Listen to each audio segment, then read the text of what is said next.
Hello, my name is Oscar Gill, and I'll be doing a video reflection on George Marsden, the outrageous idea of Christian scholarship. I'll be using three different sources. The three sources are William Dean, Robert McElroy, William Dean, which he wrote Ascetic Self-Discipline, George Marsden, and the Outrageous Idea of Christian Scholarship in the Councils of Societies for the Study of Religion Bulletin. Then I have Robert McElroy, The Outrageous Idea of Christian Scholarship, Catholic Education in Journal of Inquiry and Practice. And then I have Robert McElroy. And then I have Michael Baxter. Not outrageous enough. First Things, Monthly Journal of Religion and Public Life. First one I'm going to go with is Robert McElroy. The outrageous idea of Christian scholarship. Marsden has wisely resisted the temptation to focus primarily upon this issue of how hostile university life is to faith-informed scholarship. Instead, has chosen to examine the far more interesting question of what Christian scholarship is and how it might be beneficial in the academic life of contemporary university. Marsden's goal is modest but rich one, to take a step toward clarifying the ancient enterprise of relating faith and learning and what it might mean in academia today. It's important to note that Marsden's not speaking of Christian scholarship, which is confined merely to theology or the study of religious life and practice in human society. No, faith-informed scholarship he proposes to house in the mainstream of university life is much broader than that, touching upon the fields of history, ethics, the arts, economics, law, and even natural sciences themselves. Christian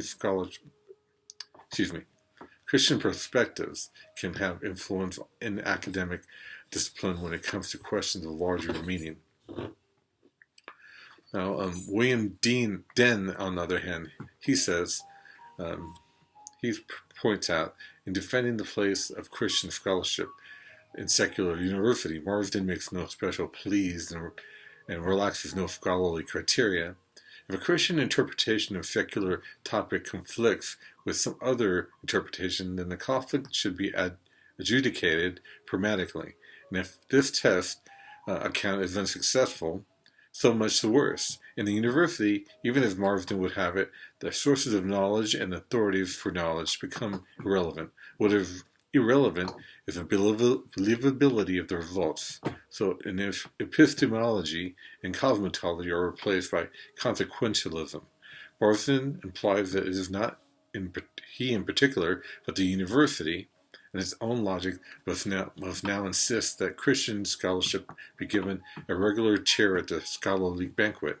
Wow, that would be a great thing. I don't see that happening, but that would be great. And Marsden is a lot more hopeful than those people who are that I'm reading here from.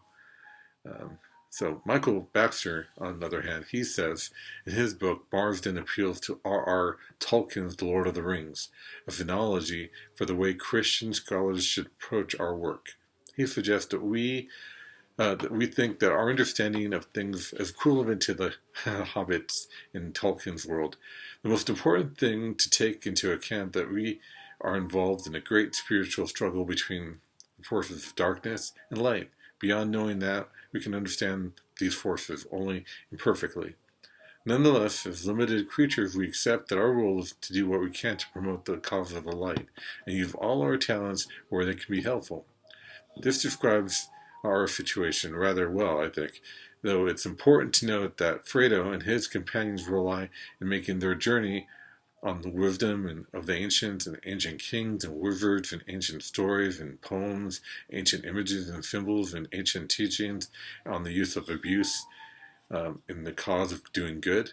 Christian scholars have similar resources, all of which place our disposal of ancient wisdom, ancient yet ever new. Only by shaping our institutions will these resources be available to us. Only with our own institutions will we be able to have reliable and stable setting with which to enact our dramatic quest, not only for knowledge, but also for wisdom. This means that Christian scholarship will fully flourish if and only if there exist universities that are born ex cord exceed, in Latin, from the heart of the church. So thank you for your time. My name is Oscar Gill. Thank you.